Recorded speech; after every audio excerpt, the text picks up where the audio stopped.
sa Pilipinas. NBC Manila Broadcasting Company. DZRH, member, kapisanan ng mga broadcaster ng Pilipinas. Member KBP, oras! Eksakto, en punto. 6:01. Humahataw, humahagupit, lumalatay na komentaryo sa himpapawid. 2x2. Walang takot sa paghimay sa masalimuot na isyu ng bayan. 2x2. Humahataw na mga balita at impormasyon. 2x2.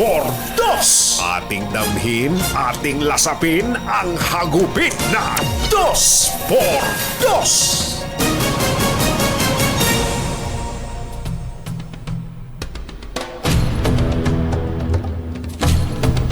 Nakabalik na sa Pilipinas ang kapatid ng sinibak na alkalde ng Bamban na si Alice Guo at ang business partner matapos silang arestuhin sa Jakarta, Indonesia at i-deport pabalik ng Pilipinas. Ayon kay Immigration Commissioner Norman Tansingco, sina Guo at Ong ay inaresto sa Jakarta dahil itinuturing silang illegal aliens matapos maugnay sa criminal organization ng dating alkalde na wanted ngayon sa Pilipinas. Ang dalawa po ay dinala sa tanggapan ng Bureau of Immigration upang i-medical test at i-inquest kaugnay sa kasong obstruction of justice, paglabag sa passport and immigration laws bago sila ilagay sa kustodiya ng NBI. Umaasa naman ang Presidential Anti-Organized Crime Commission na ang pagkakaaresto kina Sheila Guo at Cassandra Ong, incorporated ng ni-raid na Pogo South Lucky 99 sa Pampanga, ay makatutulong para matukoy ang kinaroroonan ng mailap at madulas na si Alice Guo. Isyu ng bayan, katotohanan. 2x2. Pag maitim ang balak, magtago ka na. 2x2. Si Jerry at si Anthony, narito na. 2x2. Hahataw ng todo, urado ka. 2x2. Ang katotohanan, dala nila. 2x2. Walang sinasamba pali, maniwala ka. 2x2. Hataw ng gusto, tol, umasa ka. 2x2. 2x2.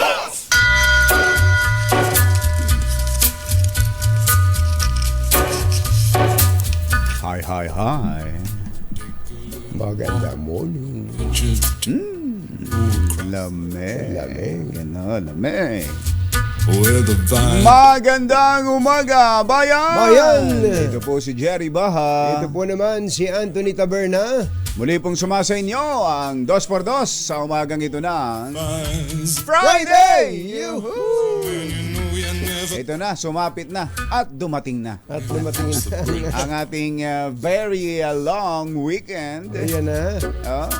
Kumusta yung mga... Saan ang lakad? Saan ang biyahe? Marami bang tao sa PTEX, Yuel? Marami bang tao sa PTEX? Malamang. Marami bang mag-uuwian sa kanilang mga probinsya? At marami bang mga taga-probinsyang luluwas naman ng Manila? At sasakay sa Chubibo ng Star City? Ayan. Banggit mo yung PTEX na interview ko nung isang araw yung may-ari niyang PTEX. Si Jason? Si Jason Salvador. Siya ba may-ari? Siya may-ari nun. Oo, si Mr. Edgar Saavedra. Bata pa kung Edgar Saavedra. Edgar Saavedra. Siya yung chairman ng Mega White. Sila din yung gumawa o nagtayo ng Cebu International Airport, yung napakaganda. Sila din ang gumawa at nagtayo ng Clark International Airport. At masarap yung sardinas nila, ha? Yung yun na-interview ko rin yun, Mega Sardines. Iba ba yun? Iba pa yun. Mega World, gusto mo? Na-interview ko din yun. Yung Resource World. Resource World. Yan. Lahat ng mega. Lahat ng Mega. Si Sharon Cuneta na nga lang hindi ko na-interview. Nung araw, na-interview natin si Mega. Si Mega. Tayong dalawa, di ba? Naalala ko. Oo nga.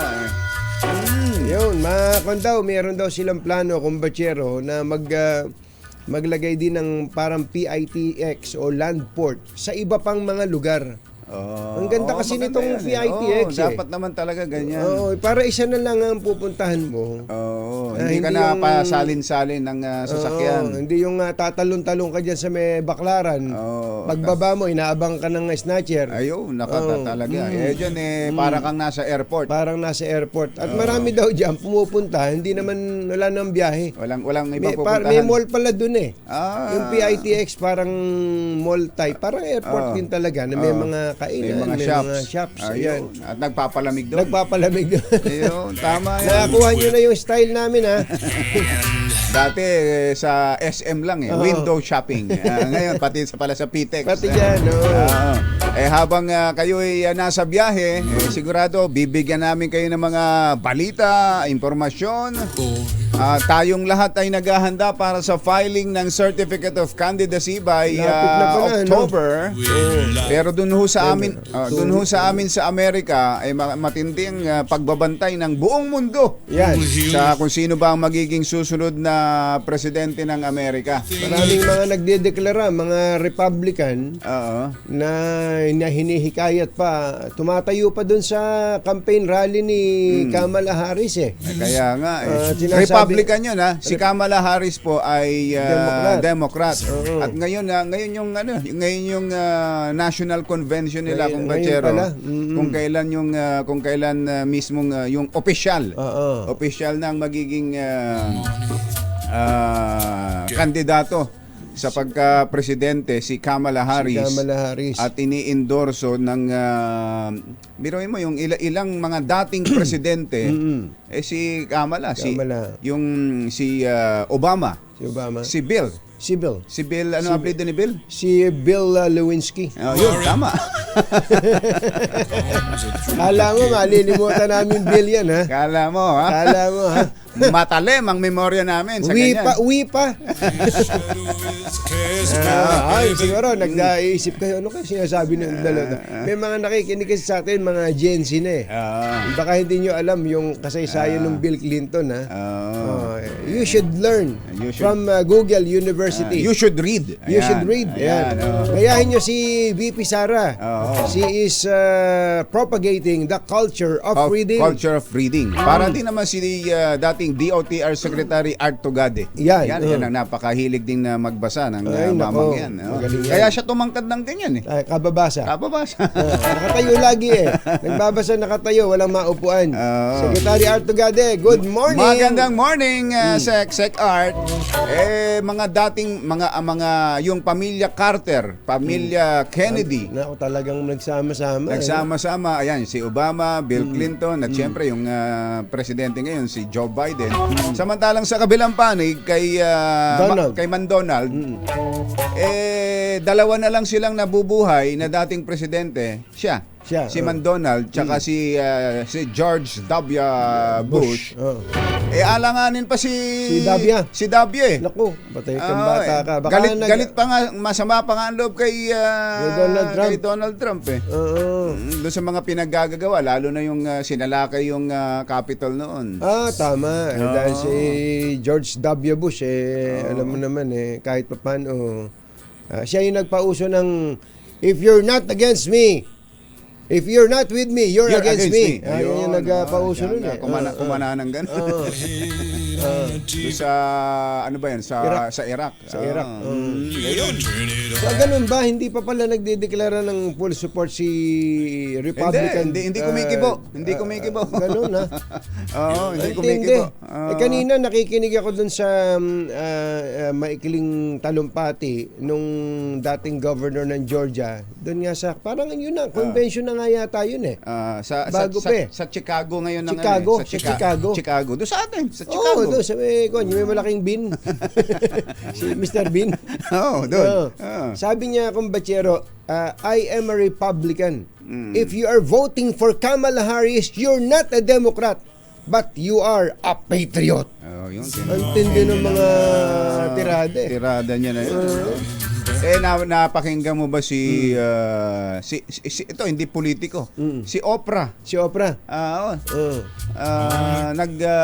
Nagtalumpati rin.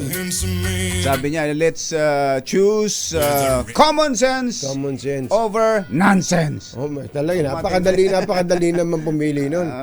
Nako. Exciting ang eleksyon sa Amerika. Katulad din naman ng mga eleksyon dito sa atin na paragang todo bigay ang mga supporters eh. Todo bigay, talagang todo bigay. bakbakan. Ang kaibahan lang doon sa kanila, talagang hati yung Republican saka Democrat, ano? Dalawa lang talaga. Alam mo kung ano. Pero yung makakakita ka ng mga Republican na tumatayo para sa kandidato ng Democrat, that's iba something. Iba ho yun. Ibig sabihin talagang sukang-suka na sila. Kay McDonald. Ang mga kumpachero ng Katunying at Ka-Jerry. Dos por dos. Dito naman, itong pag-ahabol sa mga fugitive Yan. of justice ang tinututukan natin, at yan po ang banner story ngayon ng mga pahayagan. Pati nga ang Manila Bulletin, kumbachero, na laging pambihirang magbalita ito ng mga ganitong klase ng balita. Ito po ang headline ng Manila Bulletin. Alice Go's sister, si Sheila, no? At Ong, ito po yung si Cassandra, back in PH. Ayan, yan ang sa Manila Bulletin. Sa Philippine Star. Baka magtampo si Marichu Villanueva. Ayan. Ating Marichu, ayan. Go sister, companion, back in Philippines after arrest. Ayun. Tingnan mo na. Ayan yung mga pangyayari kahapon. Ano na to late after na to hanggang paggabi. Nang pumutok ho yung balitang yan. At ang Philippine Daily Inquirer, ayan. May picture talaga siya, no? Yun, sino ba yung naka-picture na yun? Meron talagang picture. Yung ba yung si Cassandra? Parang siya Oo, si Cassandra. Hunt for Guo Overseas NetSys. Porak Pogo Rep. Ayan. Yan yung, di ba yun yung nababanggit na friend ni Juan? Ni Sec Harry? Ito. Si Cassandra Ong. Cassandra Ong. Cassandra Ong. Pero ito raw si Sheila Go daw pala ito. Sheila Go yan.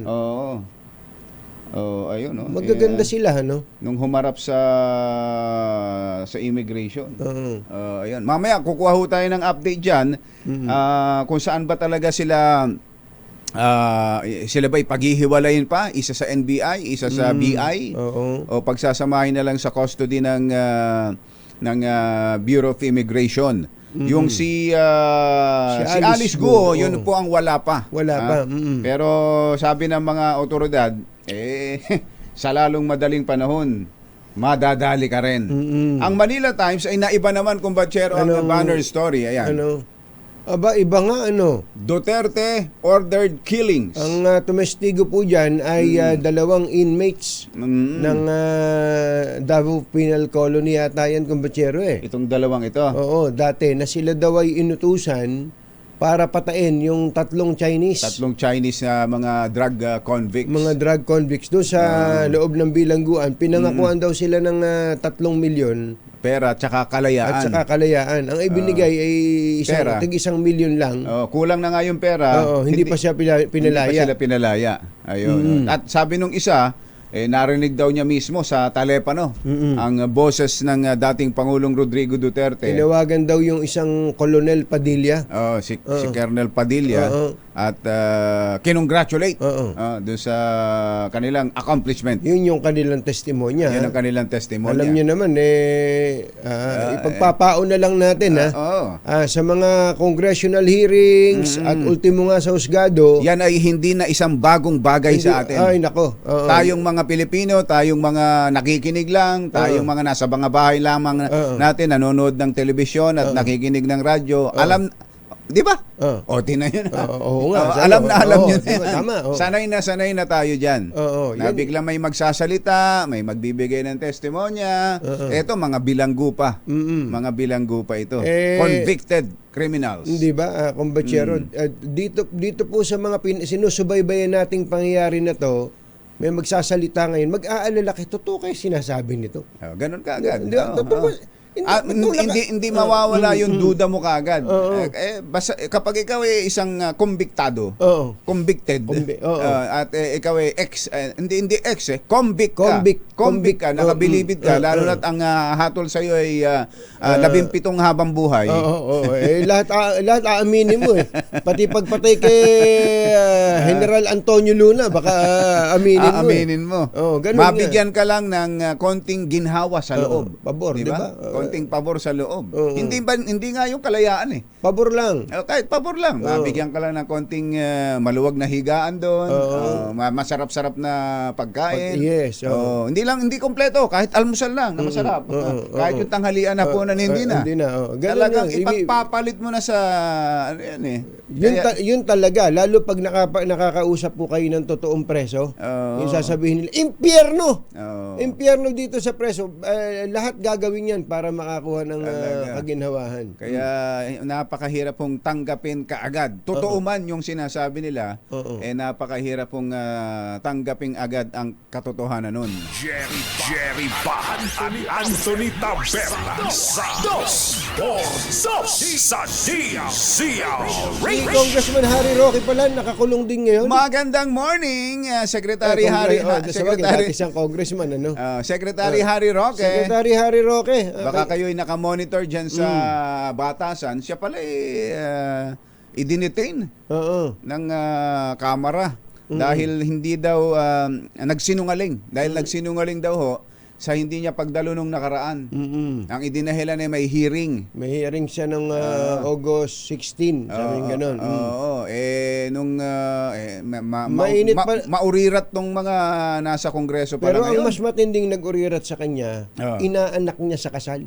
Inaanak sa kasal? Inaanak niya sa kasal. Sino pa yung inaanak niya sa kasal? Tapos, estudyante pa niya sa UP Law. Sa UP Law? UP College of Law. At kasama pa niya sa party list group na Kabayan. Yun ba yung nagtumingin kung bakit may schedule nga ng hearing sa Manila RTC? Yes, si Congressman Salo. Salo. Salo. Congressman Salo. Salo ba o Salo?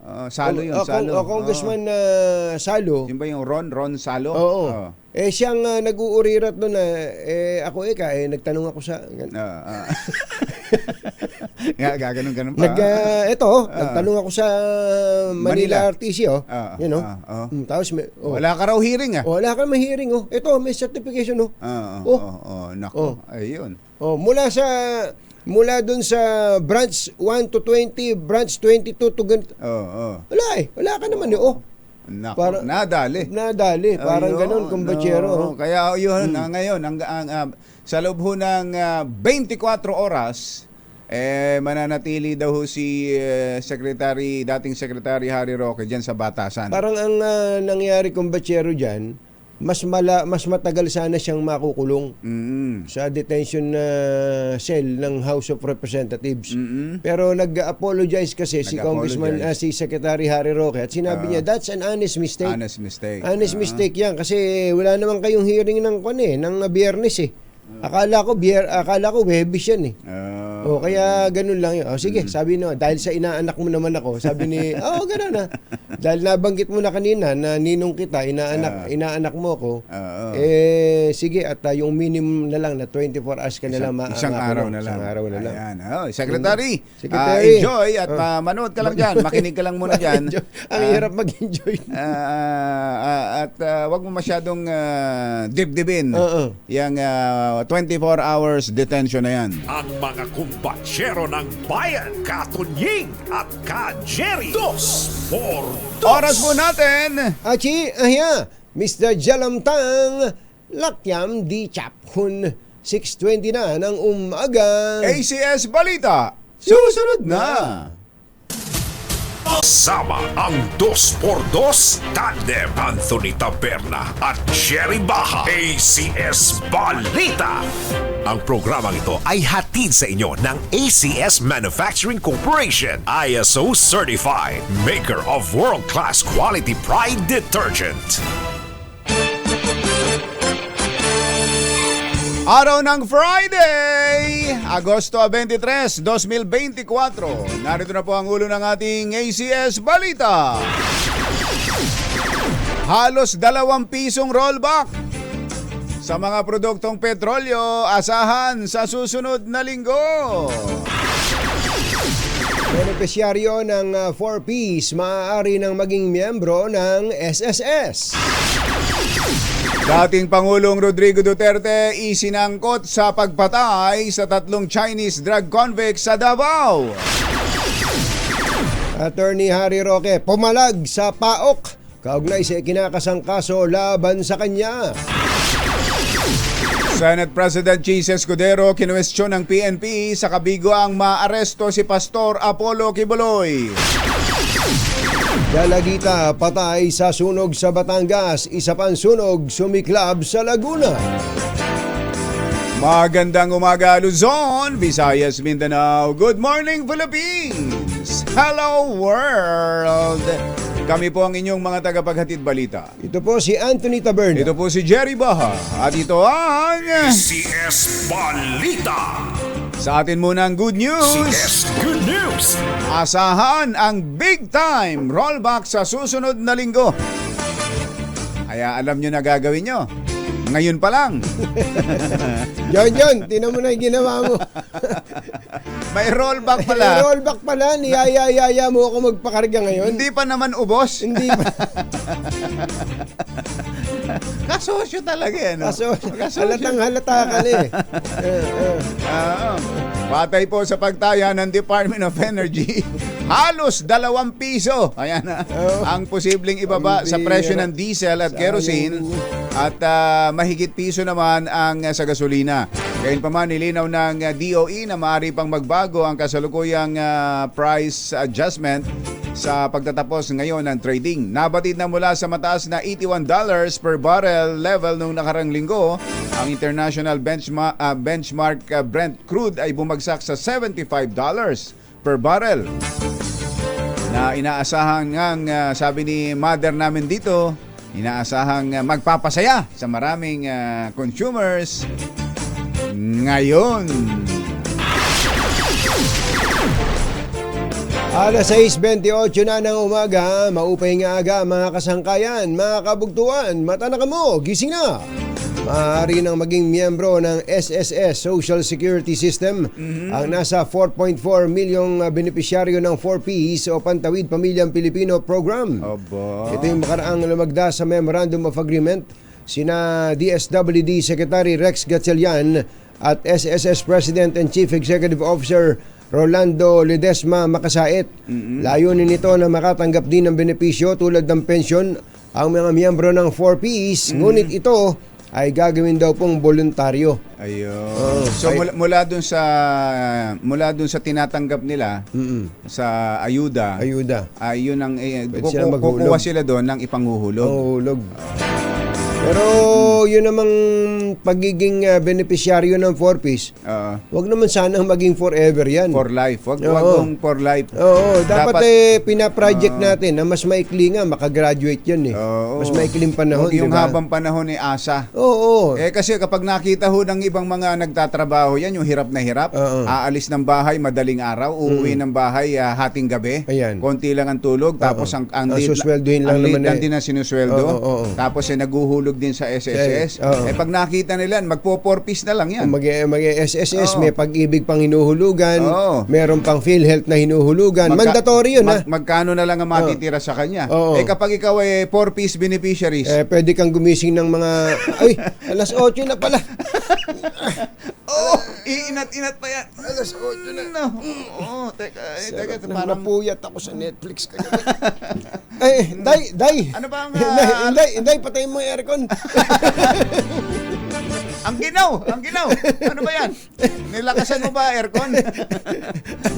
Bihira. Maria Talagang Joseph. magseselos yung Yung nagtatrabaho. Yung nagtatrabaho. Kaya tama lang na yung 4-piece beneficiaries kumbachero ay maghangad na makagraduate dyan, number 1. Number 2, yung mga qualification, requirements. Sino ba talaga yung inaayudahan? Dito kasi, Oo.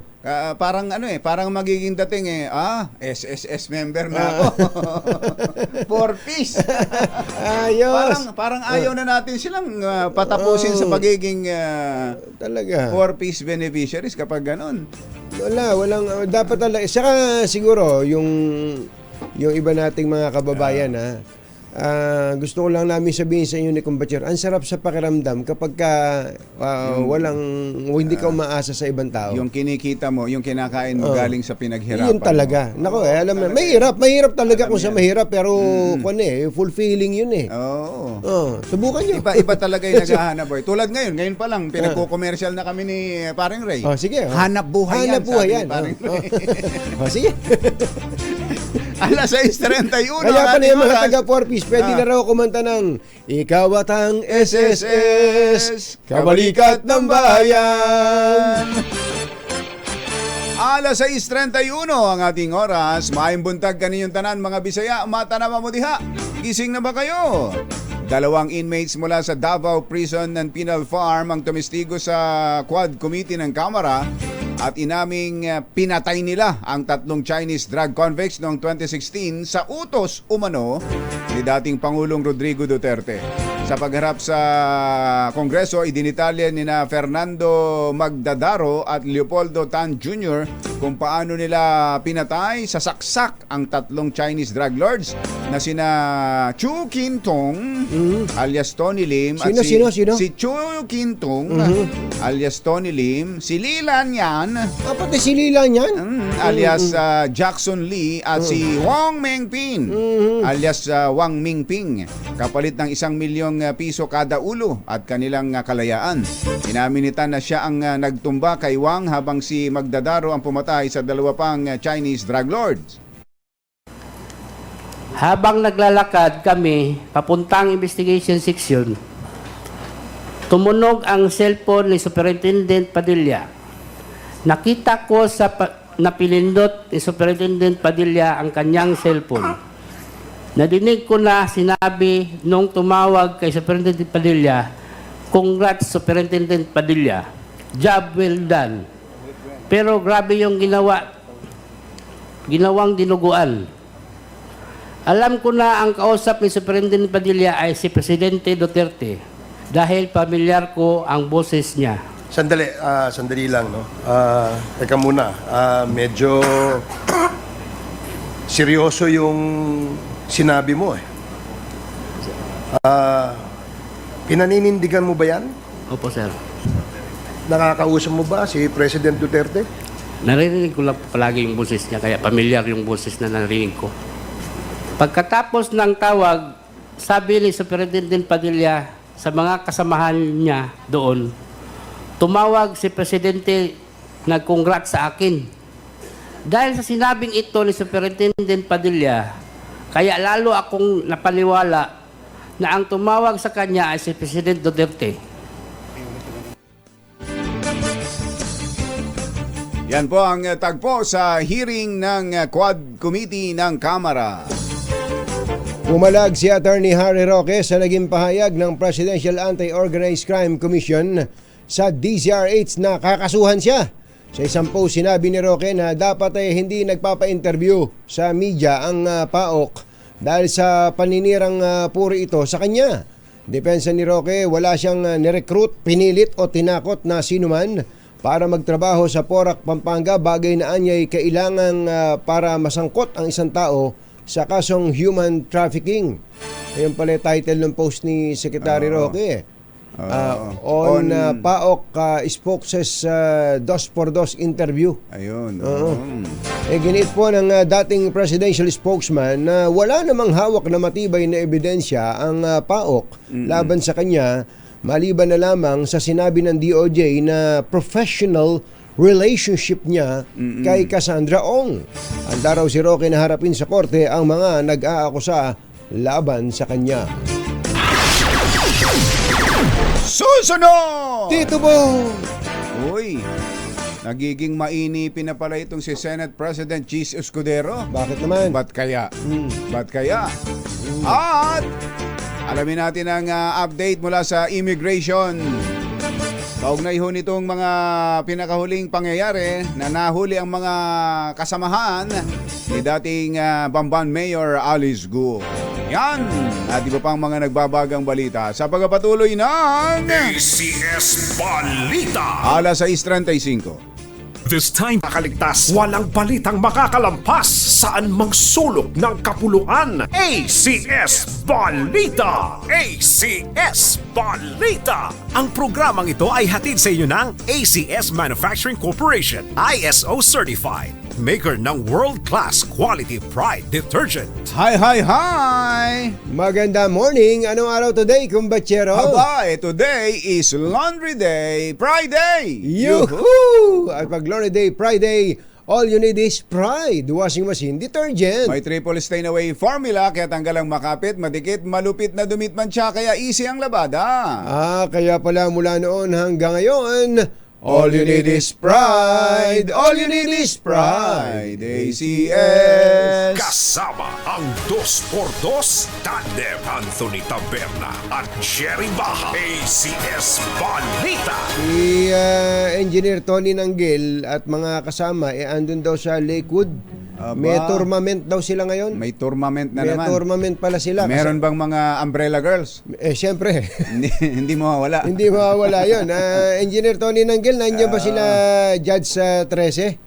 Si Judge 13, saka si Kapitan Ido. Kapitan Ido. Kapitan Ido. Huwag niyong ganda. paarawan yan, ha? Galingan ninyo, ha?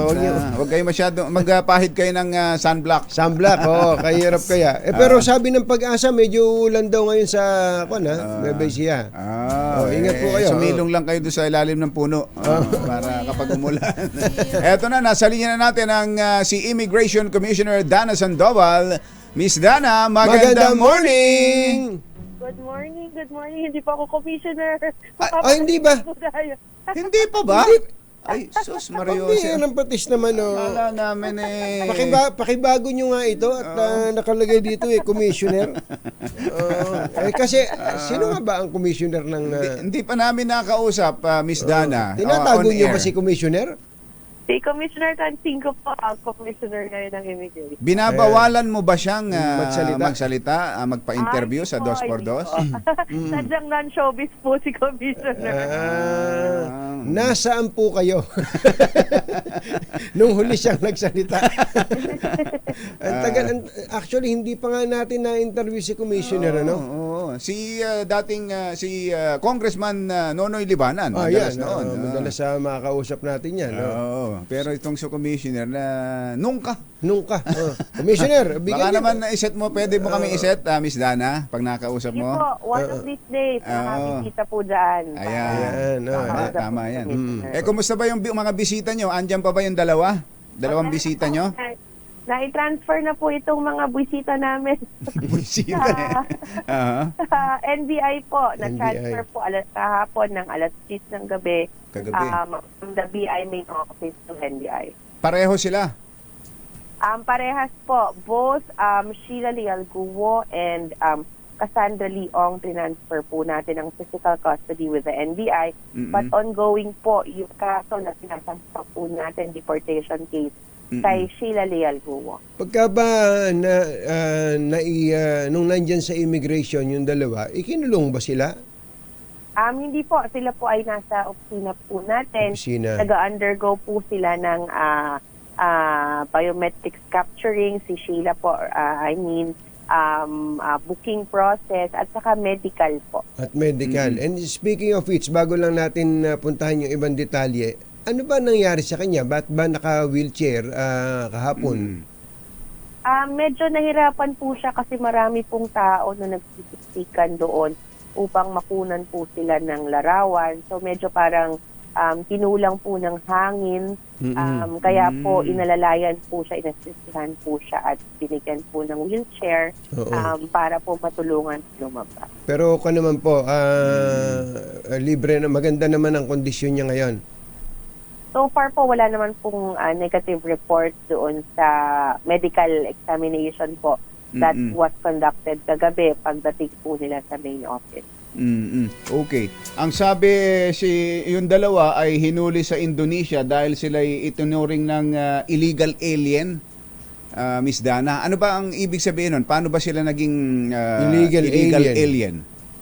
Yes, doon po kasi sa batas ng immigration ng Indonesia kapag meron pong kinakaharap na kaso, meron din pong mga falsification ng dokumento, kinokonsidera na po nila na illegal alien ito at kaya nga po, dineport po nila kasi napag-alaman po nila na merong warrant of arrest sila sa Senado, meron pong lookout bulletin, meron din pong kaso na kinakaharap itong Guo family for misrepresentation ng kanilang documentation.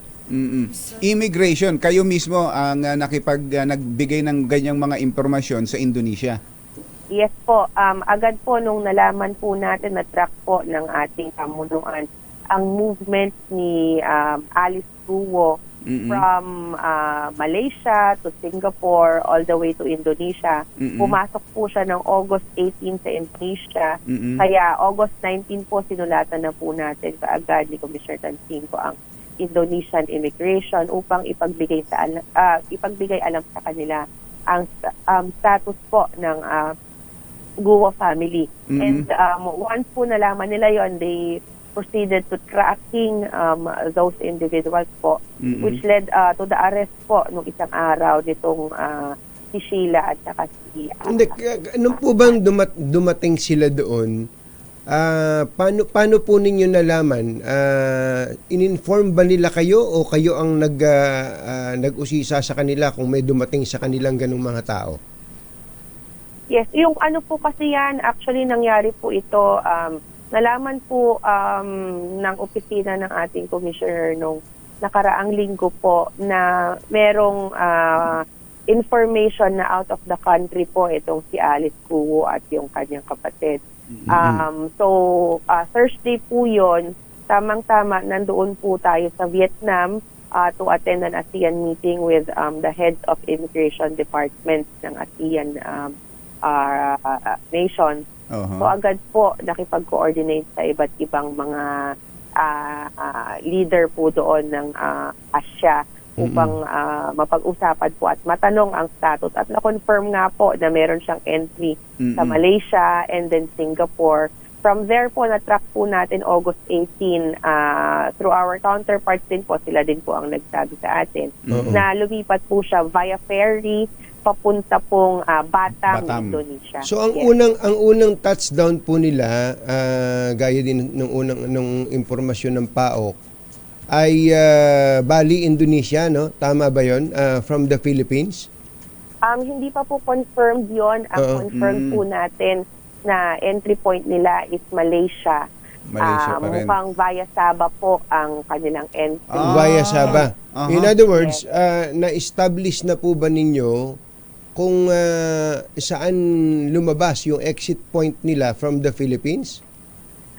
Wala pa po tayo doon, hindi pa po natin ma-release yung information because We are still verifying the information that we have received. But yun po ang tinitingnan natin. Via illegal means po yung paglabas nila ng bansa. Hindi po ito dumaan sa mga paliparan or formal po na mga port.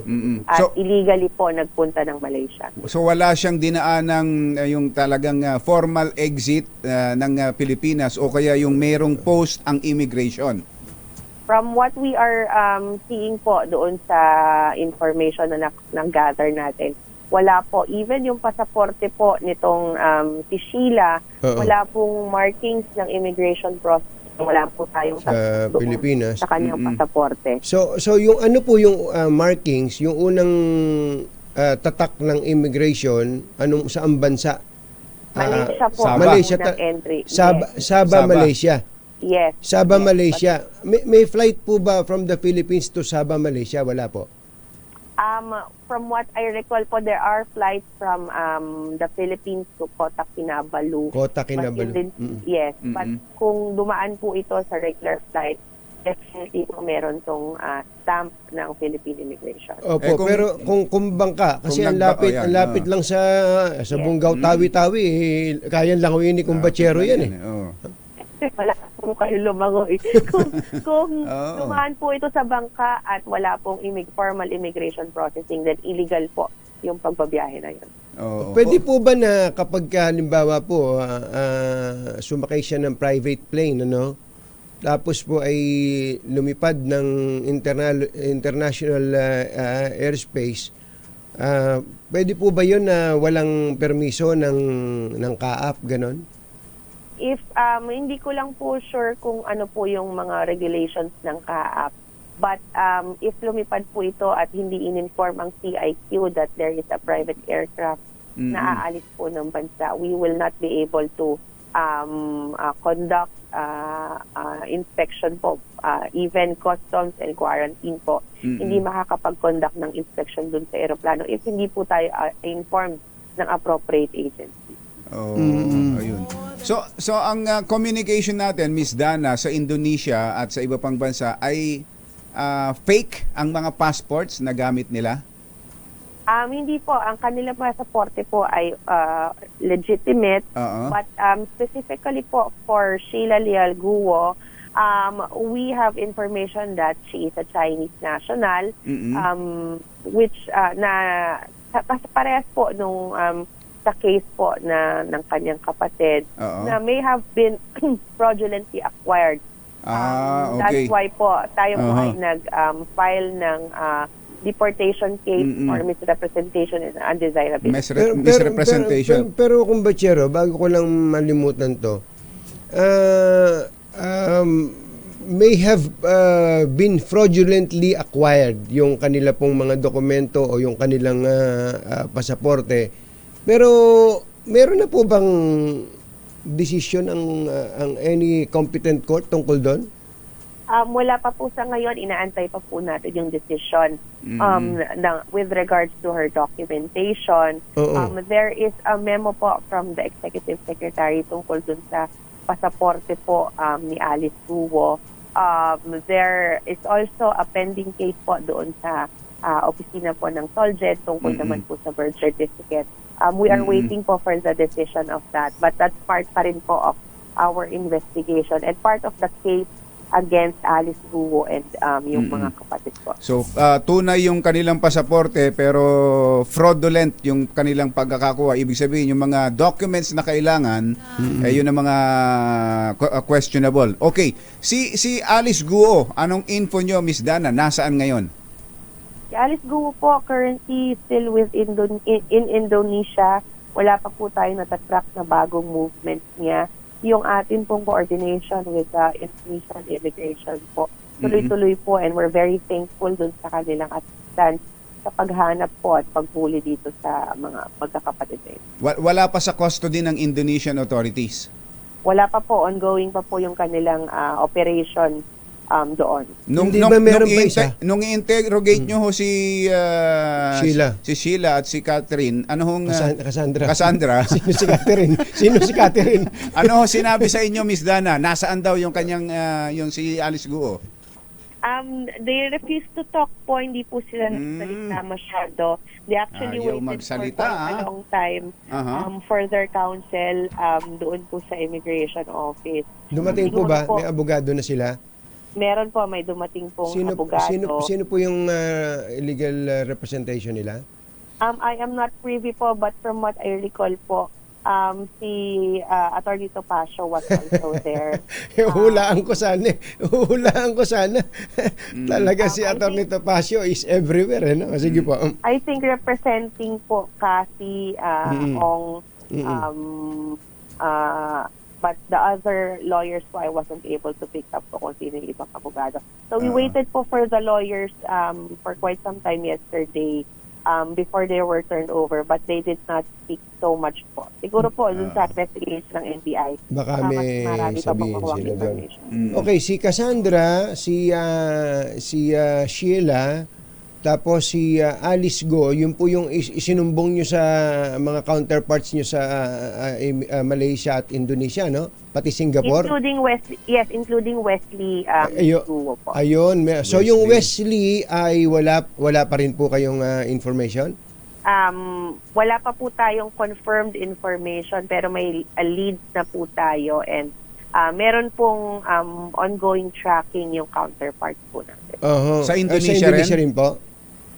Hindi ko lang po siguro ma-disclose muna kasi hindi pa po confirmed yung information. Opo. Yung pong report na nag-ferry sila from Singapore to Batam, Indonesia, magkakasama po ba silang apat?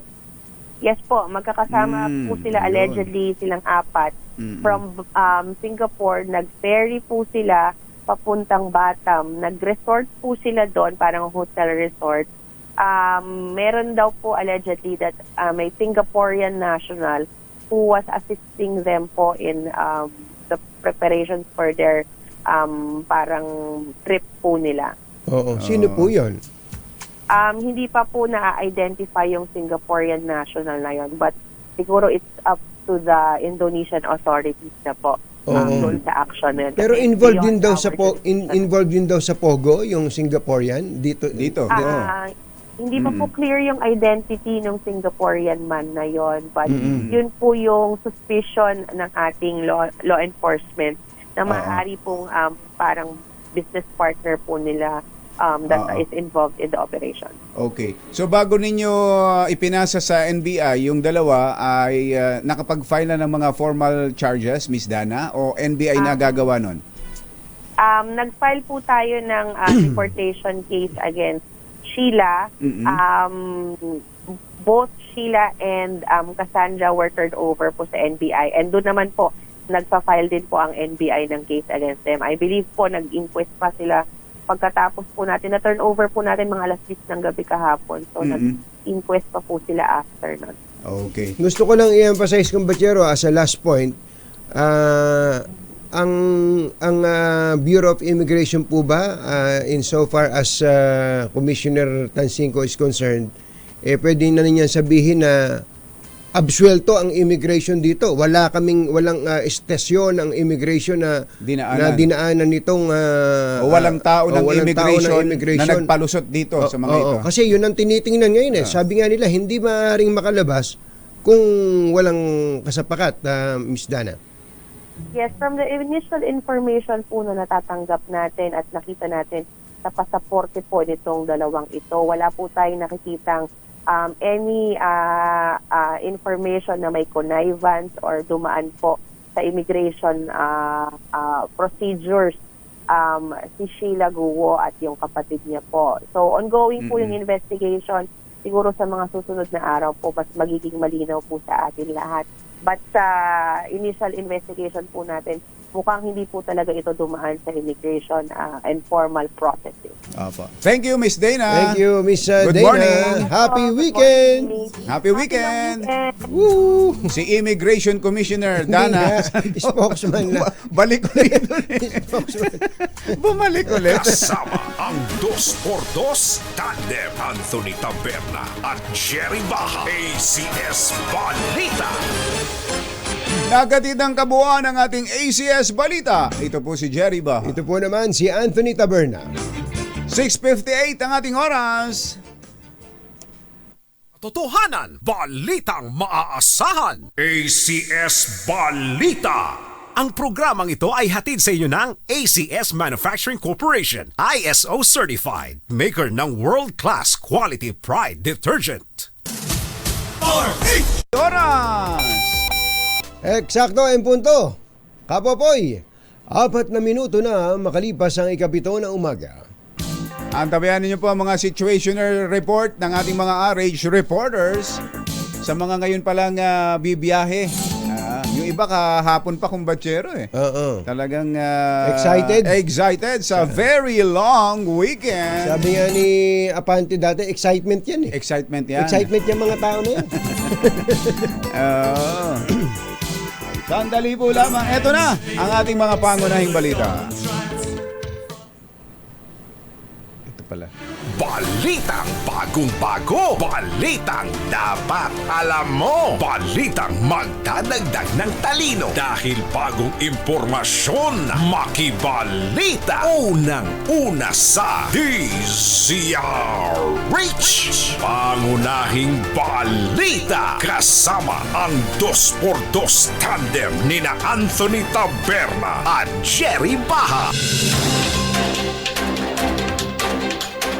Friday, August 23, 2024. Narito po ang ulo ng ating mga pangunahing balita. Kapatid at business partner ni Alice Guo nakabalik na ng bansa. Alice Guo, kumpirmadong nasa Indonesia pa. 2 inmates sa kumanta sa Quadcom. Dating Pangulong Rodrigo Duterte ay sinangkot sa EJK sa Davao. Kampo ni Tatay Digong pumalag. Sandigan Bayan, binaligtad ang bribery conviction ni Senator Jinggoy Estrada. Daraga Albay Mayor Carlwin Baldo ipinaaresto ng korte sa kasong murder. Isang dalaga nabuntis ng sariling tatay. Matapos gawing sex slave sa nakalipas na 13 taon. Sus Mariano Kaendo. Bagong silang na sanggol na may nakakabit pang inunan, inabandona sa loob ng isang tricycle sa Cavite. Magandang umaga Luzon, Visayas, Mindanao. Good morning Philippines! Hello world! Kami po ang inyong mga tagapaghatid balita. Ito po si Anthony Taberna. Ito po si Jerry Baha. At ito ang Pangunahing balita. detalye ng mga balita sa aming pagbabalik. Alas 7:06 ang ating oras. Ang balita. Mga nangunguna at mga bagong balita sa DZRH. Pangunahing balita. Alas 7:11. Tuloy ang mga pangunahing balita. Isang delivery rider ang inaresto matapos ireklamo ng kanyang sariling anak na ginawa nitong sex slave sa nakalipas na 13 taon. Mismong ang 18 anyos na biktimang itinago sa pangalang Lynn at nanay nito ang nagpaaresto sa suspect na kinilalang si alias Domeng. Makarang muli siyang gahasain nito nung nito lang linggo, August 18. Batay sa reklamo ng biktima, 5 taon pa lamang siya nang simulan siyang molestyahin ng kanyang tatay. Sinabi ni Lynn na paulit-ulit na ginagawa ng kanyang tatay ang panghahalay sa kanya tuwing wala ang kanyang ina, at ang huli ay nitong ang linggo kahit na 6 na buwan na ang kanyang ipinagbubuntis na ang ama ay ang kanyang sariling tatay. Nagmakaawa ang biktima sa ama na huwag na siyang halayin dahil nga buntis na siya, ngunit sinabihan siya ng suspect na isa na lang anak. At pagkatapos nito ay hindi mo na ako makikita. Yun na nga. Hindi na nga siya Hindi nakita. na nga siya makikita. Oo. Dahil siya ay mabibilibid na. Pinaaresto na ng Manila Regional Trial Court si Daraga Albay Mayor Carlwin Go Baldo sa kasong 2 bilang ng murder. Kaugnay ito sa pagpatay kina dating Ako Bicol Party List Representative Rodel Batucabe at sa kasamahan nitong si Master Sergeant Orlando Diaz noong 2018 sa bayan ng Daraga. Walang piyansang inirekomenda sa naturang kaso. Sa ngayon, tinutugis pa si Baldo matapos na hindi matagpuan sa kanyang tahanan ng puntahan ng mga otoridad para magsilbi ng warrant of arrest.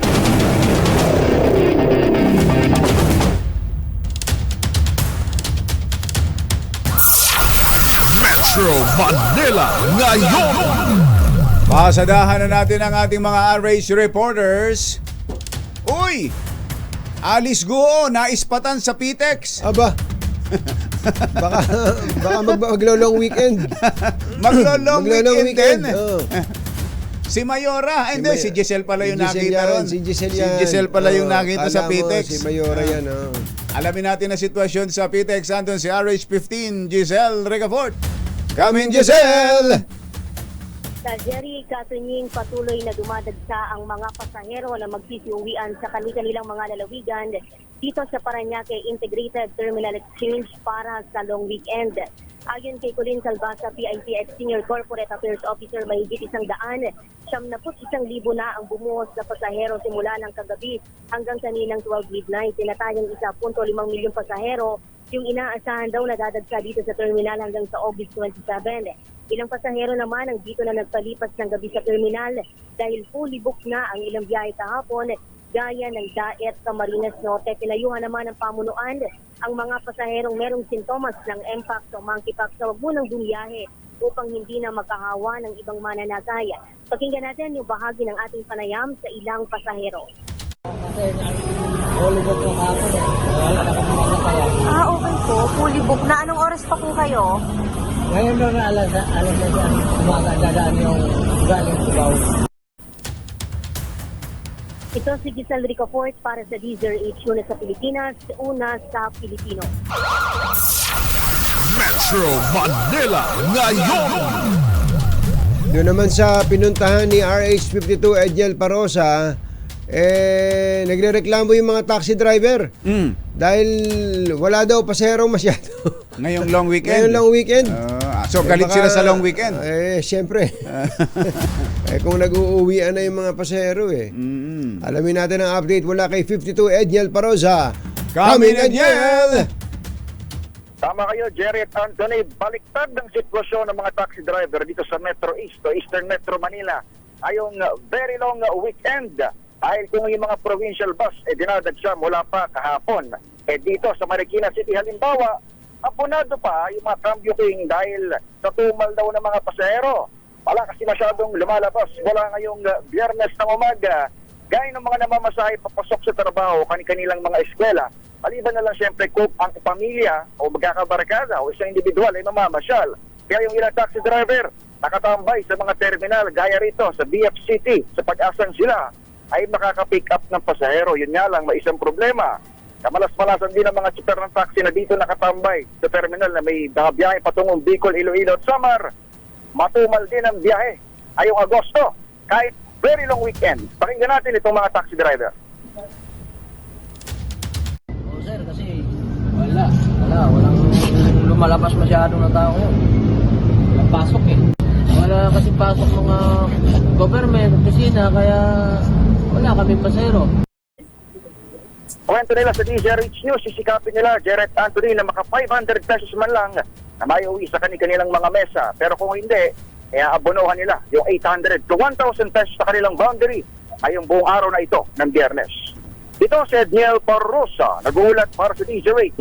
Una sa Pilipinas, una sa Pilipino. Metro Manila ngayon.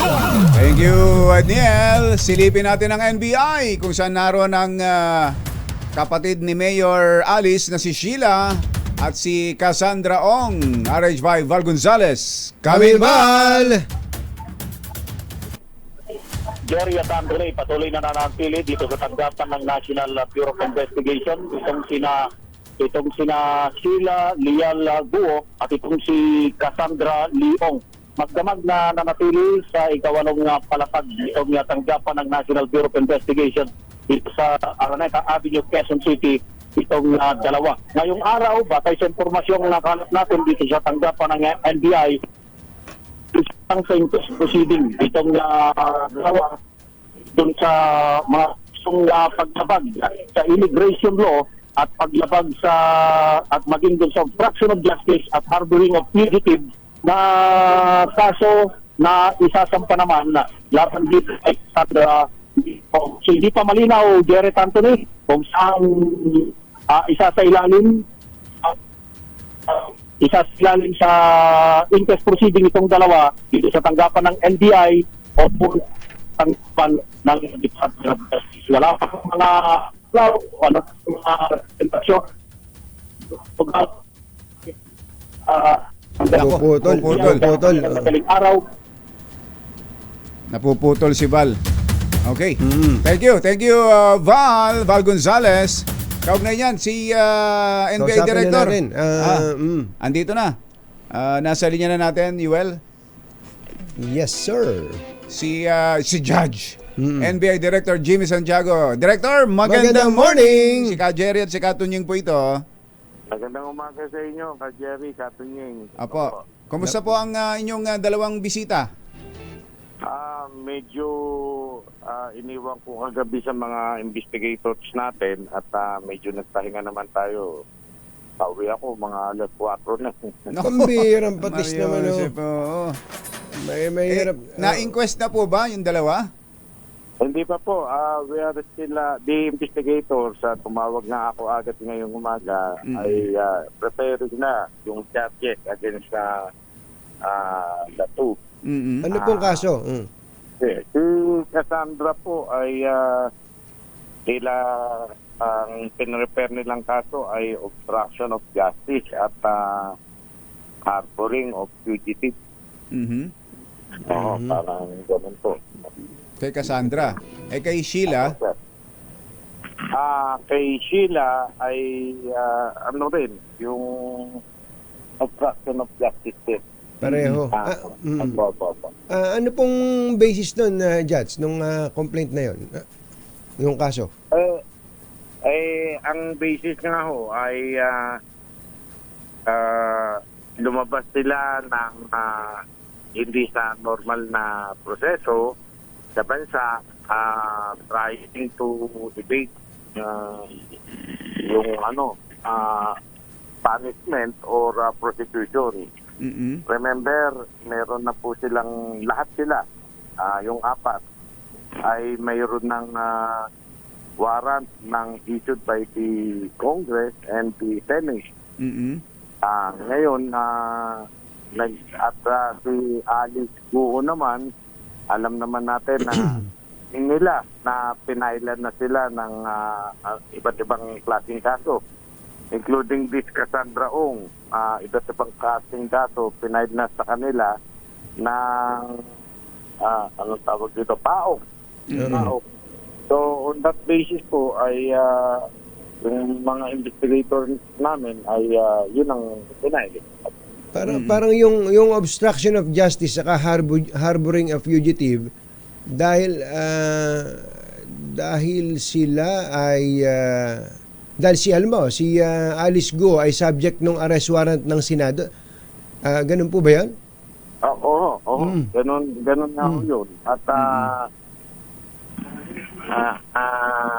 nakapile na ang kaso labang kay Alice Guo at saka kay Cassandra dun sa yung ipinail naman ng PAOK. Ng PAOK. Pero hindi po ba kung pa lang 'yon, nasa DOJ level pa lang 'yon. At wala naman silang hold departure order to actually leave the country? Ay yun nga po, yung intention po to avoid punishment or prosecution. Doon po kami nagpa-pound yan po ang sinasabi ng ating jurisprudence on how they define the fugitive.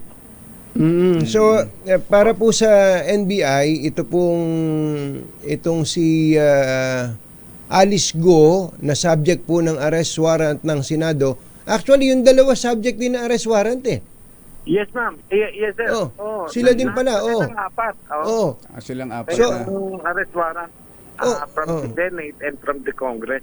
Hindi po ba medyo i-educate nyo nga kami, Judge, ano? Hindi po ba parang dahil silang apat ay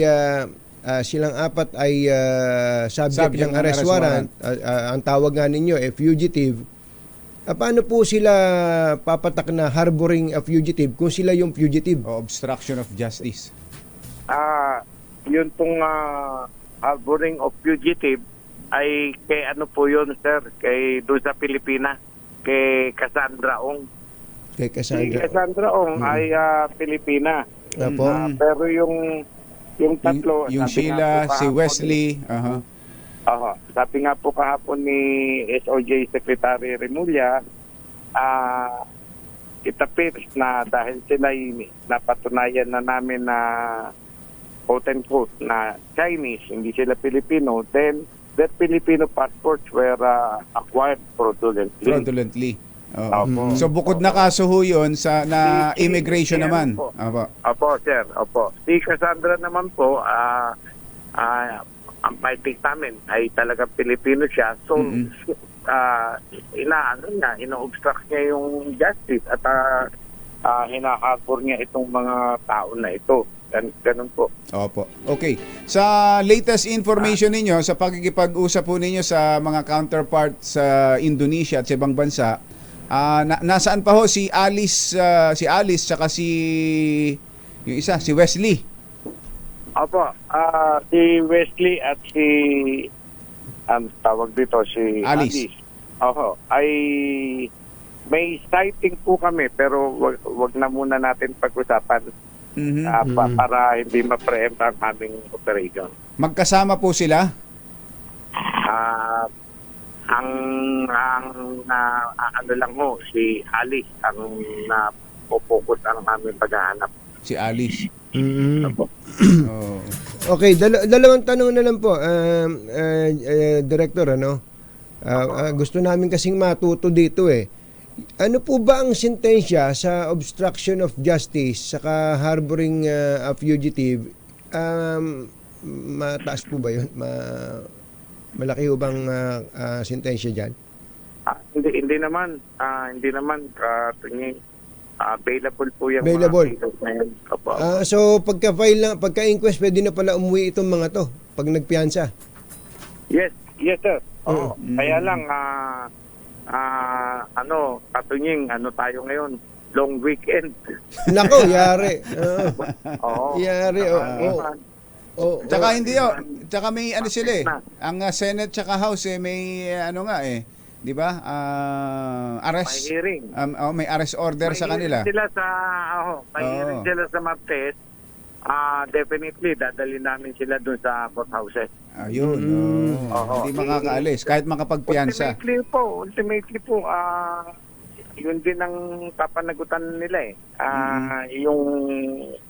Yung warrant ng Congress and Senate. By the way, sir, hindi nyo natatanong, si Sheila Leal Guo ay napag-cross-match na namin ang kanyang fingerprint. And we found out that yung Chinese na Chiang Mayer at si Sheila ay iisa na naman. So pareho ng pattern ng kanyang kapatid, ano? Ni Alice po. Si Alice tsaka si Go Waping. Yes, sir. Yes, sir. Okay. Ito, alam na natin lahat na sila'y nasa labas ng bansa. Paano nyo pa tinitingnan, Judge, itong nangyaring nakapagpa-notaryo noong Miyerkules ng personal daw, itong si Alice Guo kay Attorney Elmer Galicia. Kay Attorney Elmer Galicia. Sa aking opinion, sir, lang po ito, no? Medyo delikado si Attorney Galicia sa kanyang pinagpipilitan na nagnotaryo pa siya at nakita niyang personal si Alice noong August 14. So, ayun po. Paano pong delikado? Ano ibig sabihin ng delikado, Director? Sa aming mga abogado, hindi ka dapat nagsisinungaling. Pagka po notaryo, mga ganyan, ay the affiant should personally appear before you. Malaki pong kasalanan yan sa aming legal profession, sa ethics. Paano kung meron nga pong humarap sa kanya na isang kamukha ni Alice Go at nagpakita pa ng license ID, license card, naging basis niya para sabihin, nakita ko eh. Yan mismo eh.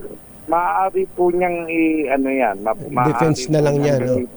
Depensa. Pero siyempre po, magkakaroon naman tayo ng paglilitis. Kaya nga sabi ko sa inyo, ay opinion ko lamang po yun. Opo. Pero pagka kayo nag-opinion, parang nakakatakot eh. parang hinatulan nyo na, Judge. Judge eh. Parang hinatulan nyo na. Hindi naman po. Okay. Director, maraming po salamat. Maraming salamat po sa inyo. Magandang umaga po. Maraming salamat, Ka Jerry, Katunying. Magandang umaga. Magandang umaga po. Ayan, si Judge. Si Judge, NBI Director. Ang hirap pag siya nagbigay ng opinion eh. Parang sentensya na eh. Pambira. Ano kung buhay ito? Akalain mo naman. Pangunahing balita. 7:29.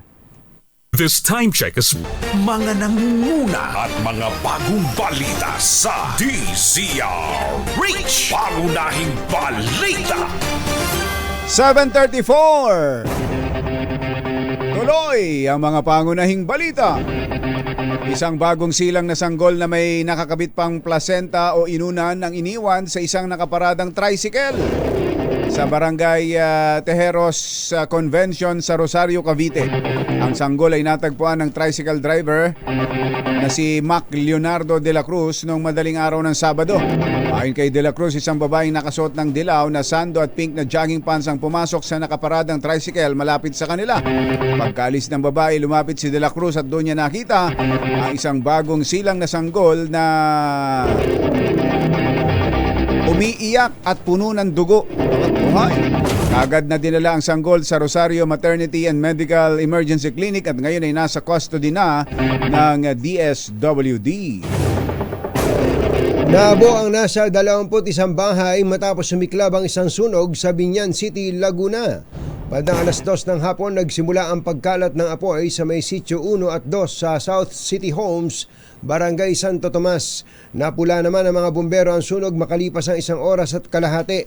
Samantala sa Lipa City, Batangas, patay naman ang isang 13 anyos na batang babae matapos tupukin ng apoy ang kanilang bahay sa Barangay San Carlos. Agad nagsilikas ang nasa 2 pamilya na magkasamang naninirahan sa bahay. Pero sa kasawiang palad na iwan ang isang bata sa bahay at tuluyang nasawi dahil sa sunog.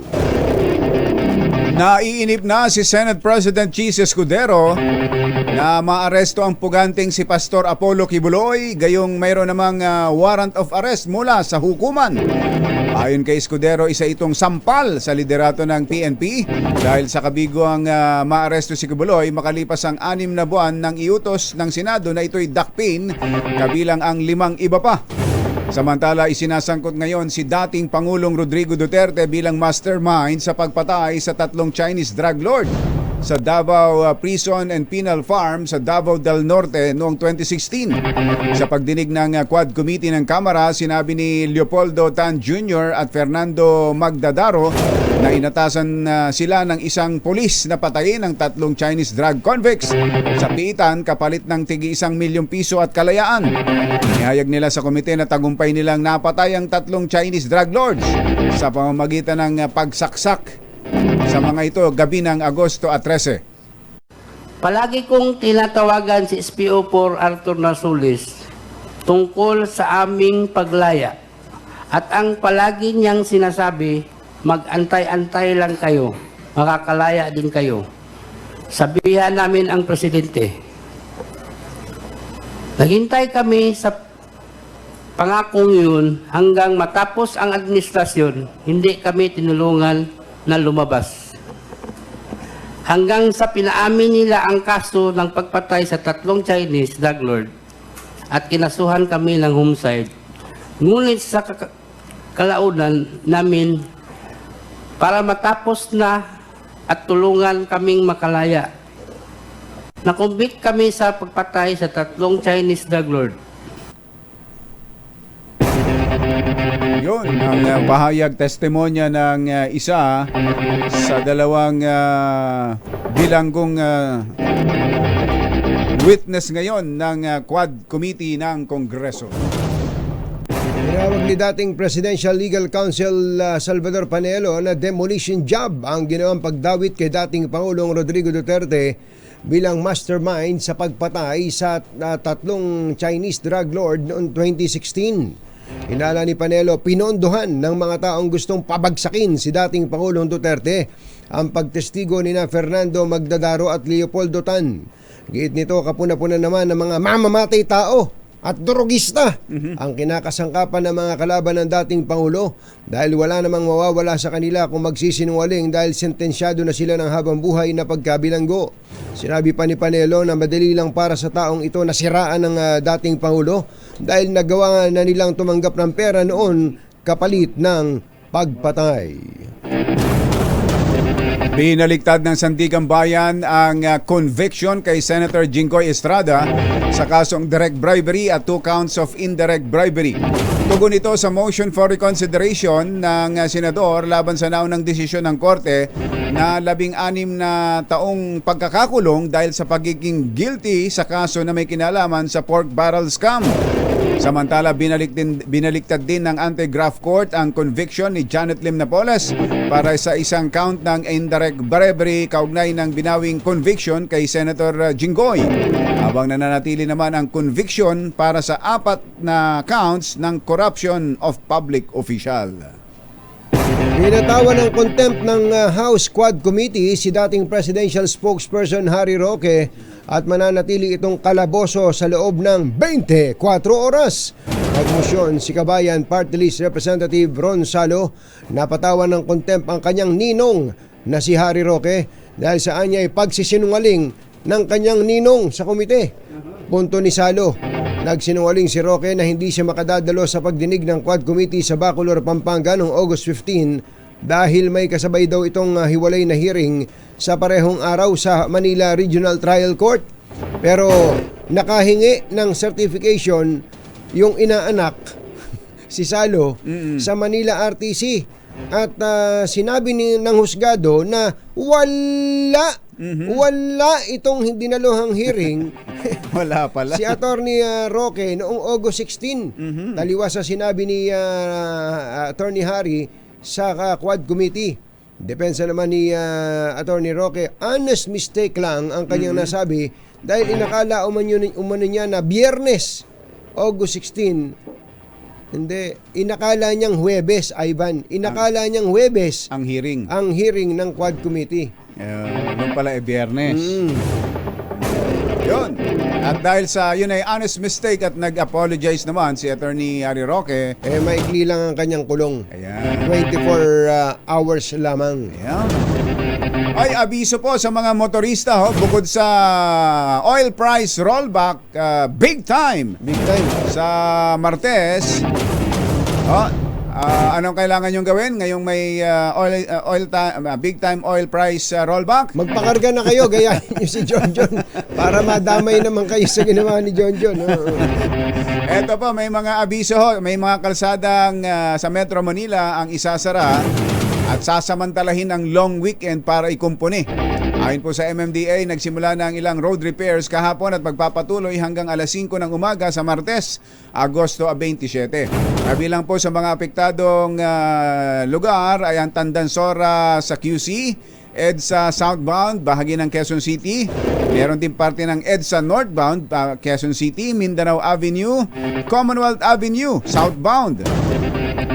General San Miguel QC, bandang EDSA Monumento southbound at Caloocan City, EDSA southbound after Ayala Tunnel sa Makati, Ross Boulevard southbound, EDSA flyover sa Parañaque City at Malu Cabral hindi po kasama. Ay, Attorney, magandang morning.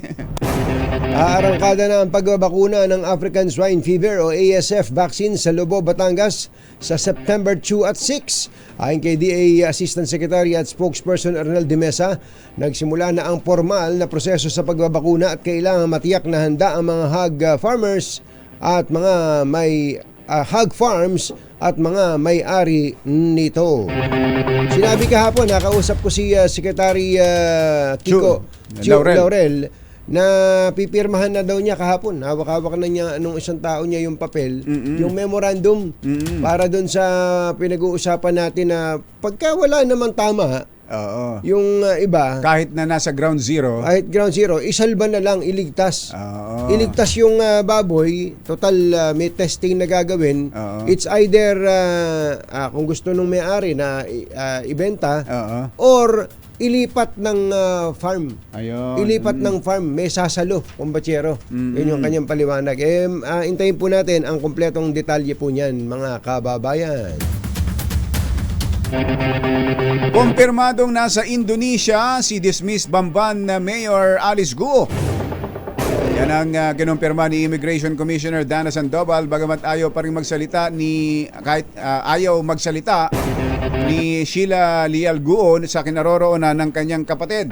Ayon kay Sandoval, patuloy pa rin naman ang paghahanap ng otoridad ng Indonesia kay Alice at sa isa pang kapatid nito na si Wesley Lial Guo. Alice Guo po currently still in Indonesia.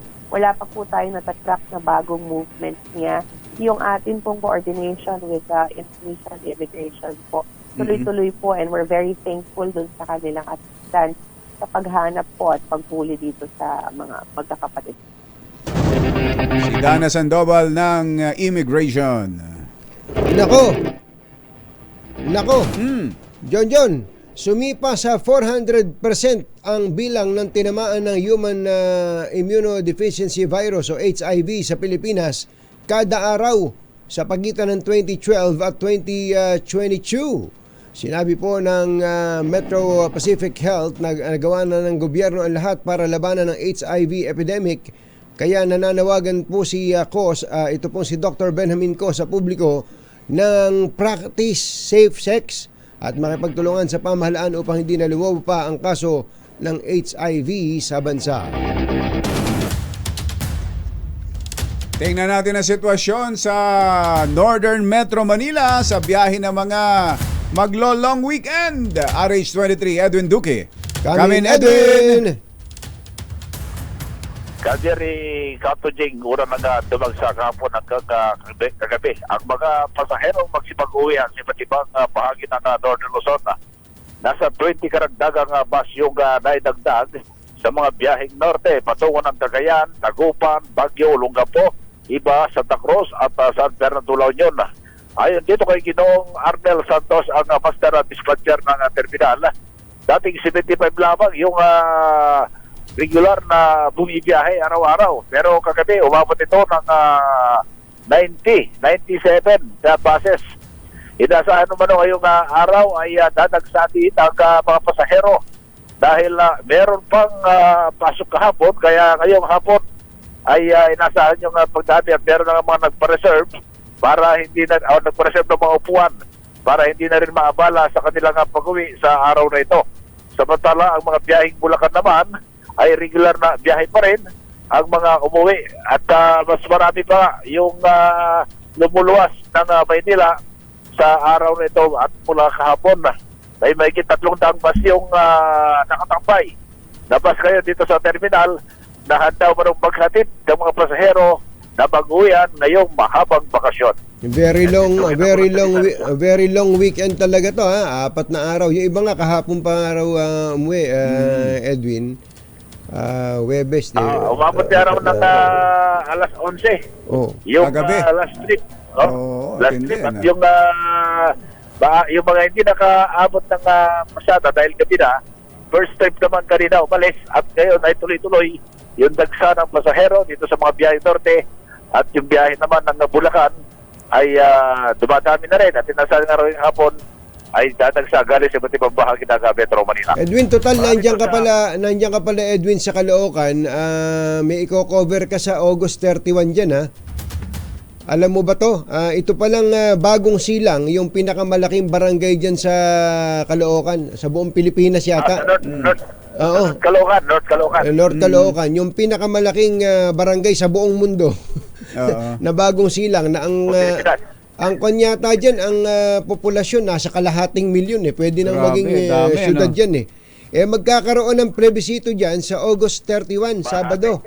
August 31, ilagay mo sa kalendaryo mo, magkakaroon ng plebisito, hahatiin niyang barangay Bagong Silang into 6 barangays. Aba, tinan mo. Gagawing 6 na barangay yan. Hindi lang hahatiin sa dalawa para maging dalawa. 6. Magkakaroon ng plebisito dyan. So, yung mga taga-barangay Bagong Silang, payag ba kayo na mahati ang into 6 barangays ang inyong barangay? Dapat pala may bukod ng congressman dyan Hindi ba? Kailangan daw po kasing mas efficient ang pagdadala ng basic services at yung peace and order yan. Kaya nakapasa sa Kongreso yung panukalang hatiin into 6 barangays yung isang napakalaking barangay na Bagong Silang. Ilagay mo sa kalendaryo mo, 7 a.m. August 31. 31. Ayun. Ayan. Thank you.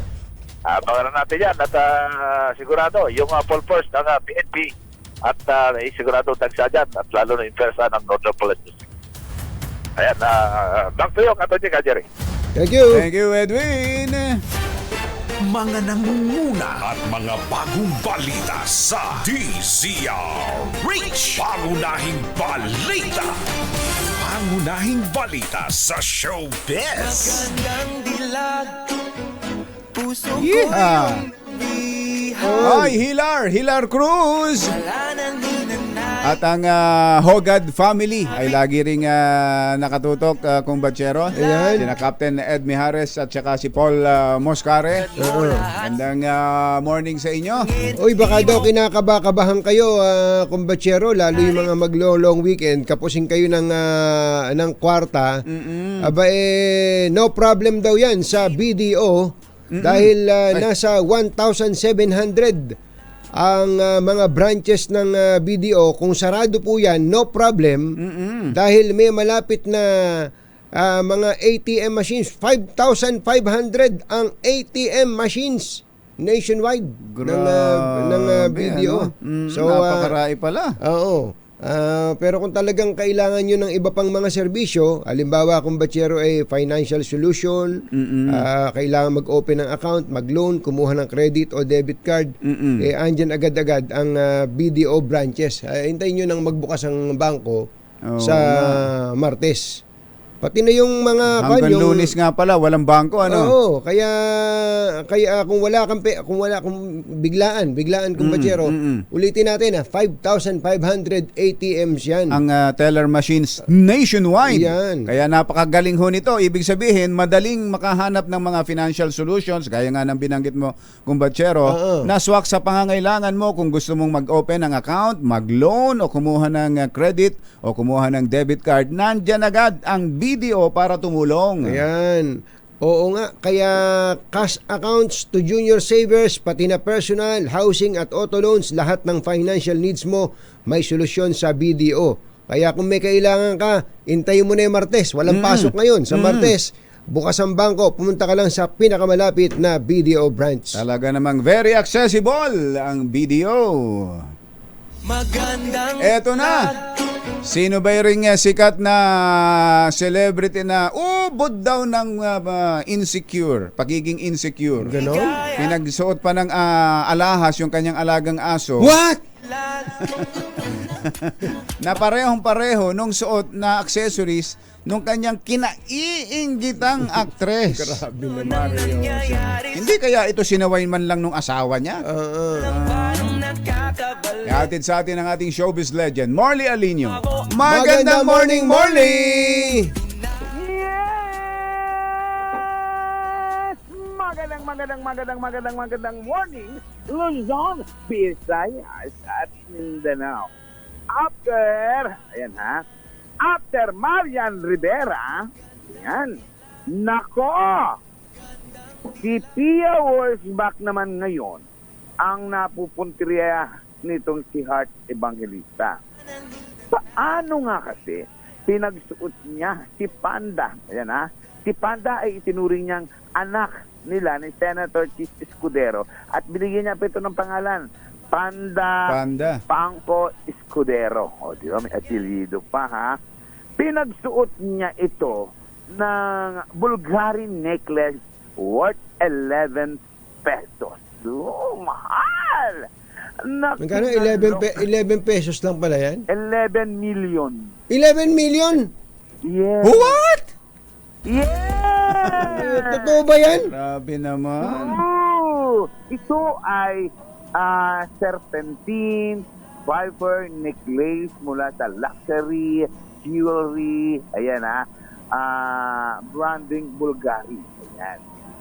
Ang dahilan, usap-usapan, tumitindi daw ang init, ang apoy sa pagitan nitong si Heart Evangelista at Pia Wurzbach dahil yung glam team na dati nitong si Heart Evangelista ay nakay Miss Universe na si Miss Pia Wurzbach. Hindi lang yan.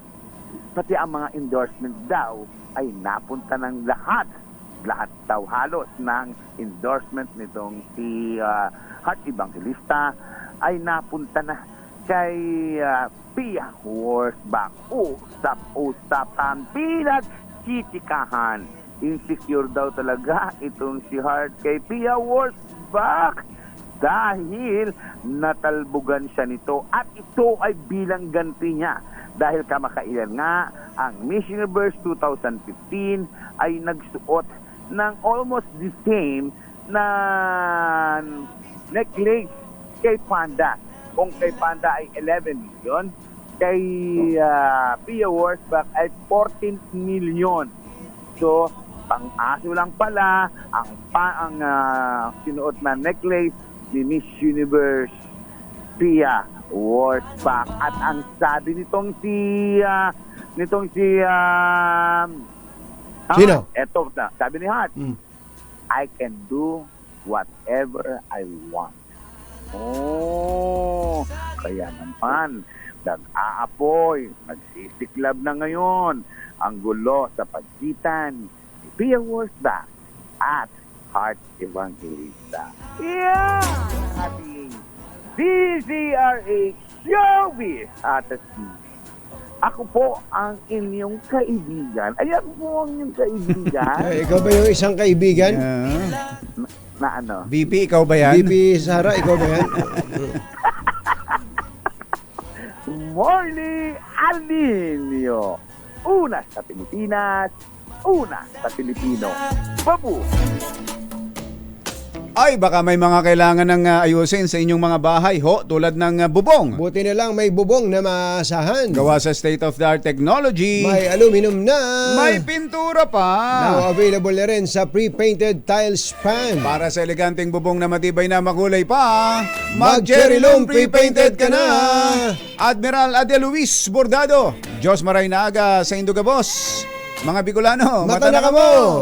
At magandang umaga kay sa ating Olympian, ang ating greatest double gold medalist, greatest Filipino Olympian of all time. Ayan, si Kaloy, Carlos Yulo, abay matindi pala tong si Kaloy. Nakatanggap pala, may May natanggap natanggap ka palang susi Andyan ba yung picture? Andyan, may susi. Ayan, May susi ng Cherry Tigo. Ayun. Ayan. Kaya naman pala gano'n na lang ang ngiti ni Kaloy. No? Talaga naman. Ayan, andun po si Kuyang Romel Sidin. Andun din pala si Tol. Si Senator Tol Tolentino. Ayan, at si Carlos Yulo po ay may mamanehohin na namang isa pang sasakyan. Ito po ang Cherry Tigo 7 Pro. Yan yun eh. Ayan. Pakita pa natin. Ayan, pinirmahan pa ni Kaloy. Ayan. Congratulations. At gaya ng iba pang mga kumpanya ay gustong-gusto nilang magbigay ng incentive premyo sa ating pong national hero. Thank you, Kuyang Romel Sitin. At tuloy-tuloy ho yan hanggang August 31, 2024. August 31, 2024. Ito hong Rainy Day exclusives ng Cherry Tigo. Norman, go ahead. Number 1. Bayan, Katunying at Ka-Jerry. 2x2. Yay! Very long weekend! Gusto na nating umuwi. Uwing-uwi na. Uwing-uwi na kami. Uwi na. Kaso Jimenez. Ayan. Ka-Jerry Labasan. Jerome Tang. Ayan. At, ingat to sa mga biyahe, ha? Kay Kuya J-Lo, Joseph Lo ng FTI, magandang morning. At Engineer JC Ancheta, ikaw na bahala sa pinapatayo natin dyan, ha? At happy birthday kay Kuyang Ronilo de la Cruz at kay Ma'am Arlette ng MPTC, Metro Pacific Tollways Corporation. Happy birthday! Ayun. Bye! Happy weekend! Woo! Damdaming bayan! Susunod na!